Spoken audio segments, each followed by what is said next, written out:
ঘুষছে সন্দেশখালী বিচার চাইছে এবং একটাই প্রশ্ন সকলের মনে, সেটা হচ্ছে 54 দিন পার হয়ে গেল কিন্তু বেতাজ বাদশা শেখ শাহজাহান কোথায়?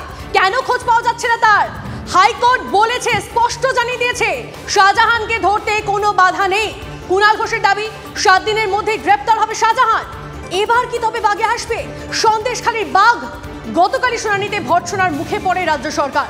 কোর্টে রাজ্য জানিয়েছে 4 বছরে 43টি এফআইআর হয়েছে, যার মধ্যে জমি লুট ও ধর্ষণের অভিযোগ রয়েছে। এত অভিযোগের পরও কেন পদক্ষেপ নেওয়া হয়নি, এই প্রশ্ন উঠছে। কথা বলবো আমাদের প্রতিনিধি সুজয় আমাদের সঙ্গে রয়েছেন সরাসরি।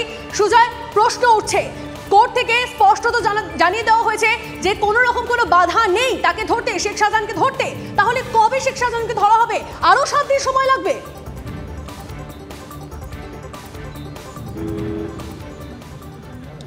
দেখো, আদালত যখন থেকে স্পষ্ট করে দিল, অর্থাৎ গতকাল স্পষ্ট করে দিল যে শেখ শাহজাহানের গ্রেফতারির ক্ষেত্রে রাজ্য পুলিশের কাছে অন্তত গ্রেফতারের কোনো বাধা নেই।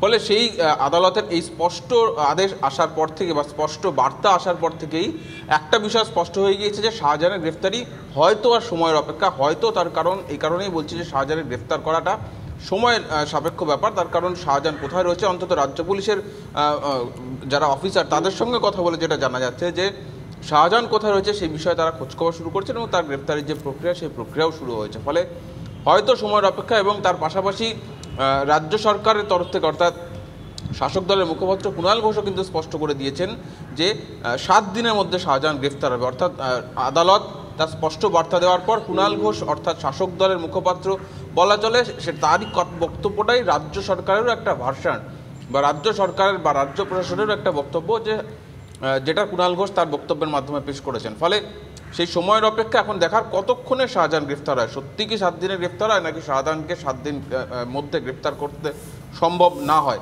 সেই বিষয়টা এখন কিন্তু সময়ের অপেক্ষা যে কতক্ষণে শাহজাহান গ্রেফতার হয়। বেশ, আমাদেরও নজর থাকবে সেদিকে। সুজয়, আপাতত ধন্যবাদ তোমায়। আর এর পাশাপাশি কোর্টের গুঁতো খেয়ে এবারে শাহজাহানকে ঘেরার প্রক্রিয়া নতুন করে আবারও শুরু করলো এনফোর্সমেন্ট ডিরেক্টরেট। শাহজাহান ঘনিষ্ঠ এক ব্যবসায়ী অরুণ সেনগুপ্ত, তাকে এবারে জিজ্ঞাসাবাদ প্রক্রিয়ার জন্য ডেকে পাঠানো হয়। শাহজাহানের মাছের ব্যবসার মামলায় তরুণকে তলব করা হয়েছে। Magnum import export limited company কর্ণধার এই ভদ্রলোক। কোম্পানিটি চিংড়ি রপ্তানির সঙ্গে যুক্ত। সূত্রের খবর, এই অরুণের কোম্পানির সঙ্গে শেখ শাহজাহানের ব্যবসায়িক যোগাযোগ ছিল এবং বিরাটির বাড়িতে, ব্যবসায়ীর বাড়িতে আগেই তল্লাশি চালিয়েছিল কেন্দ্রীয় এজেন্সি। আজকে 11:30 নাগাদ ইডি দপ্তরে এই ব্যবসায়ী পৌঁছন। কথা বলবো, সিজার মন্ডল আমাদের সঙ্গে রয়েছেন।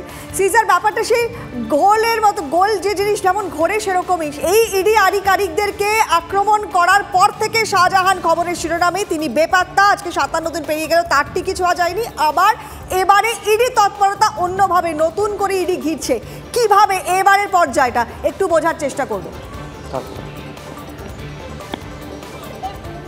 দেখো, বিষয়টা খুব স্পষ্ট, কারণ শেখ শাহজাহানের বিরুদ্ধে যে দ্বিতীয় ইসিআইআরটা হয়েছে, সেই ইসিআইআরটা হয়েছে মূলত এই Magnum export import private limited সংস্থার একটি পুরনো এফআইআরের ভিত্তিতে। এই ম্যাগনাম ইম্পোর্ট এক্সপোর্টের অন্যতম কর্ণধার হচ্ছেন অরুণ সেনগুপ্ত। তাদের একাধিক কোম্পানি রয়েছে, তাদের সি ফুড এক্সপোর্ট যে অ্যাসোসিয়েশন তার সদস্য, এবং ম্যাগনাম, বালাজি ম্যাগনাম থেকে শুরু করে তাপাউসি ম্যাগনাম থেকে ম্যাগনাম এবং রিয়েল এস্টেটেরও বিভিন্ন ব্যবসা রয়েছে, যেটা ইডি আধিকারিকরা মনে করছেন অরূপ সোম এবং অরুণ সেনগুপ্ত এই দুই ব্যবসায়ীর মাধ্যমে এবং তাদের বিভিন্ন যে শেল কোম্পানির মাধ্যমে শেখ শাহজাহান বিপুল পরিমাণ টাকা, এবং সেই টাকাটা একদিকে যেমন শেখ শাহজাহানের নিজস্ব প্রসিড অফ ক্রাইম, তার পাশাপাশি রেশন দুর্নীতির প্রসিড অফ ক্রাইম, সেই টাকা বিভিন্ন জায়গায় পাচার করা হয়েছে। সেটা রিয়েল এস্টেটে লগ্নি করা হয়েছে, সেটা মাছ ব্যবসায় লগ্নি করা হয়েছে, এবং সেই টাকাটা হদিশ পাওয়ার জন্যই কিন্তু এই ব্যবসায়ীরা এই মুহূর্তে ইডি নজরে। এবং কোথাও ইডি আধিকারিকরা চারপাশ দিয়ে আর্থিকভাবে শেখ শাহজাহানকে ঘেরার চেষ্টা করছেন। অর্থাৎ শেখ শাহজাহানের সামগ্রিক যে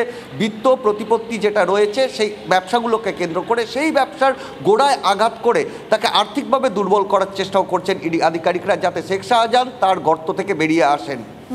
বেশ, সিজন নজর থাকবে, সঙ্গে থাকো তুমি।